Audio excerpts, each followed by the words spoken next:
салом,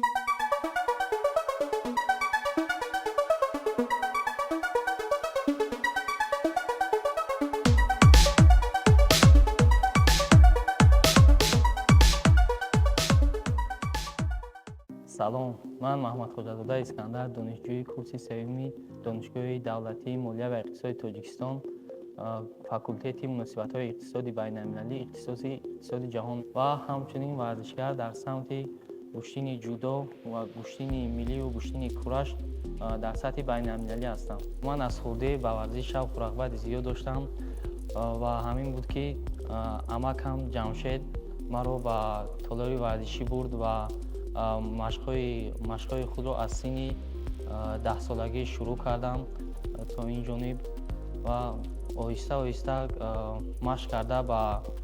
сатҳи мусобиқаҳои ҷумҳуриявӣ рафтем сараввал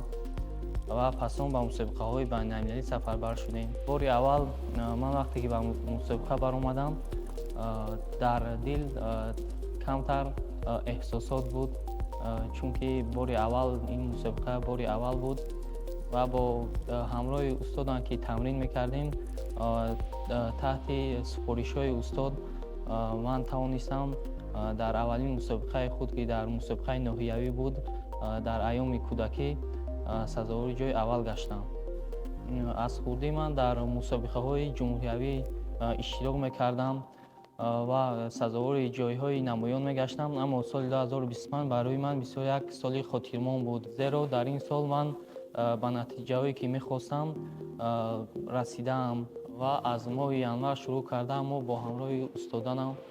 Фарҳодов Раҳматуллобек ва Фарҳодов Муҳаммадбек мо машқҳои мо дар сатҳи хеле хуб буданд ва мо аз моҳи январ дар чемпионати ҷумҳурии Тоҷикистон оид ба куштини кураш буд, ки ман дар он ҷо иштирок карда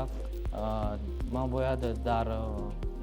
сину соли ҷавонон иштирок мекардам, аммо мусобиқа байни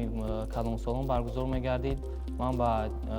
ин нигоҳ накарда дар он иштирок карда сазовори ҷои аввал гаштам ва ин аввалин мусобиқаи ман байни калонсолон буд, ки аз ин ҳисоб ман камтар ба эҳсосот дода шудам ва суханҳои дар ин вақт суханҳои устодонам ба сарам омад ва ин тарсу ваҳмро дур кардам ва тавонистам, ки сазовори ҷои аввал гардам. ҳангоме ки ман чемпиони Тоҷикистон оид ба кураш шудам, рохат ба мусобиқаҳои байналмилалиро ба даст овардам ва моҳи августи соли ҷорӣ моро устодон ба давлати Кореяи Ҷанубӣ сафарбар карданд, ки дар он ҷо чемпионати Осиё байни калонсолон баргузор гардид. Мо бар он ҷо сафарбар шудем ва тайёриҳо дар сатҳи хеле хуб буданд ва ман дар он ҷо тавонистам, ки ба финали ин мусобиқот бароям ва сазовори ҷои дуюм гардам. Вақте ки ман сазовори ҷои дуюм гаштам, парчами ҷумҳурии Тоҷикистон дар давлати Кореяи Ҷанубӣ парафшон шуд ва ман аз ин хеле хурсанд шудам. Дар ин баробар ҳисси ватандӯстии ман боз ҳам баландтар шуд. Бояд хотиррасон намоям, ки куштини кураш ба мисли куштини миллии худаму куштингирӣ монанд мебошад. Тарзу усул ва партовҳояш қариб як хел мебошанд, аз ҷиҳати қоида камтар дигаргунӣ дорад. Ва аз намуди куштини ҷудо ҳам ман дар мусобиқаҳои ҷумҳуриявӣ ва байналмилалӣ иштирок мекунам ва моҳи июл дар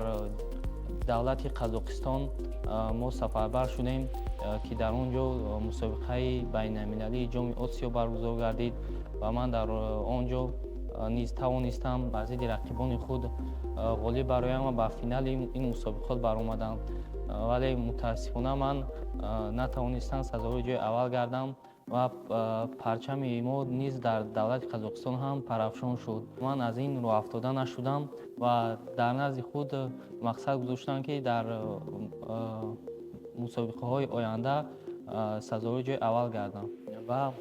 моҳи ноябри соли ҷорӣ дар ҷумҳурии Тоҷикистон бо қарори раиси шаҳри Душанбе муҳтарам Рустам Эмомалӣ мусобиқаи байналмилалии ҷоми Осиё баргузор гардид, ки ман дар ин мусобиқа иштирок карда сазовори ҷои сеюм гаштам ва дар рақобат барои ҷои сеюм ман бо варзишгар аз давлати Қазоқистон рақобат кардам, ки рақобат хело ҳам пуршиддат буд ва гӯштин ба вақтҳои тиллоӣ расид. Ман дар ин мусобиқа мизбон будам ва тамоми Тоҷикистон маро дастгирӣ мекарданд мухлисон ва ман ба мухлисон нигоҳ карда ба худ гуфтам, ки ман бояд дар ин мусобиқа, дар ин рақобат ин медалро ба даст биёрам. Дар рафти рақобат барои ҷои сеюм ҳарифам аз давлати Қазоқистон буд ва ман мизбон будам ва тамоми тамошобинон маро дастгирӣ мекарданд ва аз ин лиҳоз ман намехостам, ки ба бохт дучор шавам ва саъю кӯшиш ва талош кардам, ки медали биринҷиро ба даст биёрам ва хушбахтона сазовори ҷои сеюм гаштам. Ва моҳи октябри соли ҷорӣ мо ба давлати Қазоқистон сафарбар гаштем, ки дар он ҷо мусобиқаи байналмилалии ҷоми ҷаҳон оид ба қазокураш баргузор гардид, ки ман тавонистам сазовори ҷои аввал гардам ва дар рақобатҳои пештара дар мусобиқаҳои байналмилалӣ ман чанд бор ба финал баромадам ва дар он ҷо сазовори ҷои дуюм гашта будам. Дар ин мусобиқа мақсади ман баланд бардоштани парчами давлатӣ буд ва садо додани суруди миллӣ буд, ки хушбахтона ман тавонистам сазовори ҷои аввал гардам ва парчами миллӣ, парчами ҷумҳурии Тоҷикистон парафшон гашт ва суруди миллии ҷумҳурии Тоҷикистон садо дод. Дар зиндагии маро падарам ҳамеша насиҳат мекунад, ки дар баробари ин дастовардҳое, ки ту ба даст оварда истодаӣ, ту бояд ба хондан машғул шавӣ, чунки барои варзишгар ҳам дониш дар ҷои аввал меистад. Вақте ки варзишгар дониш надошта бошад, дар вақти тамрин аз усулҳо хуб дарак намеёбад. Дар баробари ин насиҳатҳо падарам боз ба ман насиҳат мекунад, ки бояд ту забонҳои хориҷиро аз худ кунӣ, чунки вақте ки ту ба арсаи байналмилалӣ қадам мемонӣ, дар он ҷо забони хориҷӣ дар мадди аввал меистад. Ин насиҳатҳои падарам буд, ки ман ба донишгоҳи давлатии молия ва иқтисоди Тоҷикистон дохил шуда дар ихтисоси иқтисоди ҷаҳон гурӯҳи англисӣ таҳсил намуда истодаам. Ба ҷавонон наврасон гуфтаниам, ки ба беҳудагардӣ вақти худро сарф накунанд ва ба варзиш машғул шаванд, чунки варзиш ин сараввал обу тоби бадан мебошад ва вақте ки ту варзишгари хуб мешавӣ, ту ба натиҷаҳои агар баланди варзишӣ ҳам нарасидӣ, бадани ту ҳамеша солим аст. Ва таҳти шиёри пешвои миллат Тоҷикистон ба пеш, мо бояд варзишгарон ва ҷавонон кӯшиш намоем, ки Тоҷикистонро дар арсаи байналмилалӣ муаррифӣ кунем ва парчами ҷумҳурии Тоҷикистонро баланд бардорем. Моҳи декабри соли ҷорӣ дар шаҳри Душанбе бо ташаббуси Кумитаи кор бо ҷавонон ва варзиши назди ҳукумати ҷумҳурии Тоҷикистон бо якҷоягӣ бо Федератсияи ҷудои Тоҷикистон чемпионати ҷумҳурии Тоҷикистон баргузор гардид, ки ин чемпионат барои интихоби беҳтаринҳо барои соли 2026 дар мусобиқаҳои байналмилалӣ иштирок кардан муаррифӣ мекунад. Ва дар ин мусобиқа ман дар вазни то 66 килограмм иштирок карда сазовори ҷои аввал гаштам ва чемпиони Тоҷикистон гаштам. Сипоси худро ба ректори донишгоҳ